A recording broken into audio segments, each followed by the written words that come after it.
Hi, thanks for joining me today. I want to talk with you about what you can do to promote a better night feeding so that sleep goes better.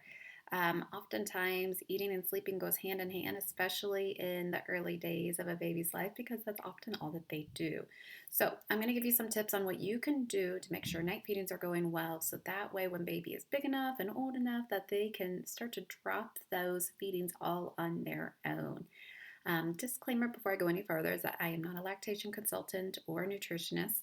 However, I have had some training in how feeding impacts sleep. But if you have questions or concerns, definitely talk to one of the experts in that field. So, first thing to think about is what you're doing during the day because oftentimes that will impact what happens at night. I highly recommend following the eat, play, sleep pattern to the day. This has been out there used by a lot of theorists for a very long time, and it's important to do this because you are moving away the eating to sleep association. There's a dependency that happens when babies fall asleep, even during the day for nap while they're eating. They will start to demand that at night every time they wake up to get back to sleep. So we don't want feeding to butt up into a sleep, whether that's nap or bedtime. Now, there are a few exemptions where you would have a modified version of this eat, play, sleep pattern, and it would be more like a eat, play again, sleep pattern. So you would have a couple times where you eat and play within one wake window. The first would be is if your pediatrician is concerned about weight gain and how your child is progressing on their growth curve. Then they're going to tell you to feed the baby more often. And so certainly do that. And that's when you would offer a feeding, have some awake time, eat again, and then a little more playtime, and then go to sleep. If you have a newborn, this can be really tricky because they have such short wake windows. Try to keep at least 10 minutes as a buffer in between that second feeding and the sleep. If you have about a 6 month or older, you have a lot more wiggle room, as on average, 2.5 to 3 hours they stay awake at that time and longer as they get older. And in that case, keep 45 minutes between that last feeding and when they go down for nap. The other exemption is when you're introducing solids. A lot of times, children cannot handle doing the nursing or breastfeeding bottle and the new solids all in one sitting. It's just a lot of, you'll notice that they spit a lot of things out, and it's even hard to know what they're actually getting in of the solids at that time. So you might need to space those out, scatter them through that time, in which case you would follow a eat, play again, sleep. So you could do solids first and then the milk later, or you could do the milk first and the solids later. I do recommend when you're introducing solids to do that in the morning or around lunchtime. And that's really just for the safety, and you can monitor how your child responds to each food. Your pediatrician will tell you the same thing that if an allergic reaction like a rash or spitting up or upset stomach happens, you're much more likely to be able to get a hold of your doctor and be more alert and tentative if it's during the day as opposed to in the middle of the night because you fed them right before bedtime. So start with those solids earlier on in the day. This is also important for at nighttime because it's a whole new thing. It's a whole new process for them when they're having solids as opposed to milk for so many months. And there is always going to be a little bit of a transition period where they get a little more gassy or they have some digestion issues where maybe their tummy is a little upset. It's much better if they can work that out through the day instead of be up all night with an upset stomach. The last exemption to that pattern, which would be again, you'd have more eating times within one week window, is if you have an older baby or a toddler. They're down to one naps, and so in which case they're going to have breakfast, probably a mid morning snack, and lunch all before they go down for nap, and something similar in the afternoon and evening before they go down for bedtime. And again, keep 45 minutes away from that last feeding into their sleep. You're breaking that association so that way they can have those sleep skills all on their own. The next thing to think about is where in the routine the feeding is. If a child's a year and under, typically they still have something in their night feeding or in their routine that is a night feeding. Move it all the way to the very first step so you have a little bit of buffer time before they go down to sleep. A couple of reasons for that. One is it helps break that association, that dependency. And two, they are going to be a little more alert. They're often quite tired at this point in the day because they've had a full day behind them, and they're much easier to fall asleep during this bedtime routine feeding if you wait too long. So if you give them a bath, you could do it before or after, depending on the age of the child. If they're younger, you might want to do it right after the bath. If they're a little bit on the older side, then you can do it before the bath, and it'll be no problem. Fill up their bellies before that long stretch of sleep.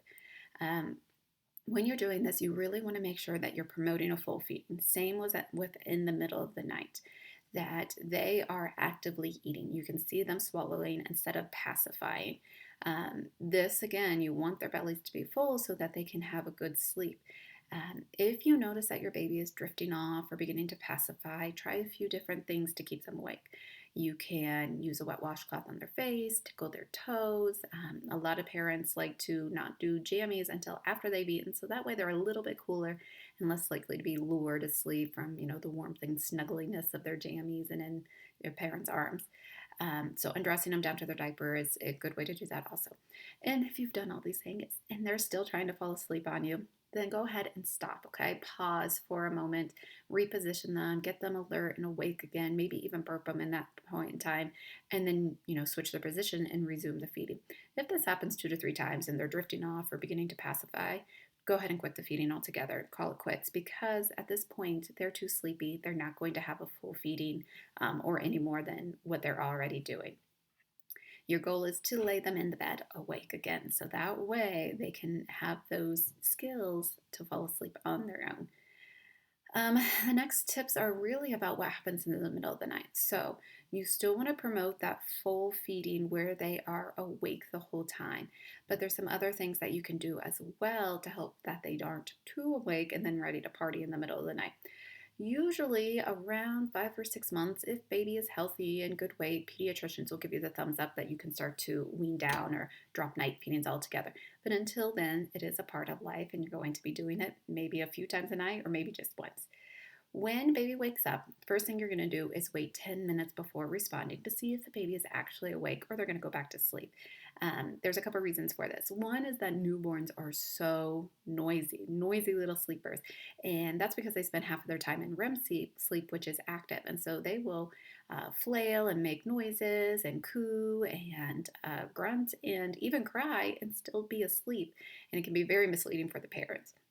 So wait 10 minutes to see if they get back to sleep. The other reason would be they're transitioning through sleep cycles where they come to a light stage of sleep, and see if they can get into that next cycle without a feeding. The one time that you might bypass this is if you have a newborn and it's been 3 hours or longer since their last feeding, at which point it's time to feed them because we want to promote healthy weight gain as opposed to longer sleep. Consider the conditions of the room when you are doing these night feedings. You want to keep it very calm, relaxed, quiet, dark, because you want them to go back to sleep at the end. We don't want them to have a full on wake up where now they're ready to hang out and play in the middle of the night. That doesn't sound fun for anybody. So, some things to do is keep the lights off or very, very dimmed. A red night light is even better to use so that you can see.